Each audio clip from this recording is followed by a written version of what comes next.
Mtu wa kwanza kutengeneza dawa alikuwa Mama Hawa Nyamwicho. Hawa Nyamwicho alikuwa pale Mtoa Mkwevu pale. Yeye tengeneza dawa akawa hana lebo, lakini anauza. Akatokea mtu mwingine anaitwa Rajabu Andrea Ngoka, yeye akatengeneza dawa akaziweka lebo. Sisi tunatazama tu. Baada mwingine akaja mzee Farijala Ngetwa akitengeneza dawa, sisi tunatazama tu,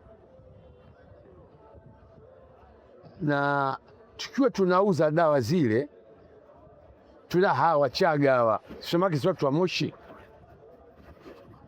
Sasa dawa hizi zikapewa thamani na kijana mmoja anaitwa Maneno Tamba na Gwijizuru Jilala. Wao wakawa wanatangaza make hizi dawa, watu walikuwa wanaona aibu kutumia. Sasa wale wakawa wanatangaza.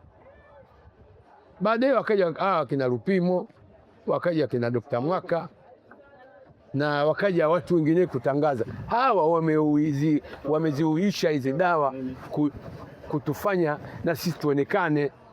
Tulikuwa tunauzia watu kiuficho. Hata mimi nasikitika kwa kina Dr. Mwaka, Dr. Mandai kufungiwa. Siwezi sababu hao kufungiwa, kwa sababu hao ndio wameleta amsha. Baadaye akatokea mtu mmoja anaitwa Aba Ahmed Faki akatengeneza Aswat. Akatokea mtu mwingine anaitwa Abdalla Kazuba akatengeneza Haruri.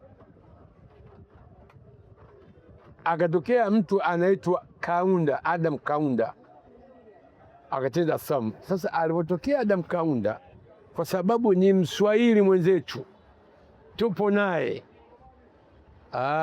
ndio akaja huyo bwana Harama Madina hapa akatengeneza dawa zake, na mimi nikatengeneza dawa zangu. Watu wameiga. Kwa hiyo tunapofanya yale makongamano, wanakuja watu wa Bukoba, wanakuja wapo, wanakuja wanaangalia, wanaiga. Shibatiata ilivyoundwa miaka 12 iliyopita, 13 iliyopita, iliundwa kimya, lakini hii umoja huu wa wanataaluma, watu wote wanaelewa. Sasa bora hivi, bora ule wa kimya ama huu ambao watu wanaelewa? Wastahimiwa wasubirie matokeo mazuri, mimi hivyo tu, matokeo mazuri tu.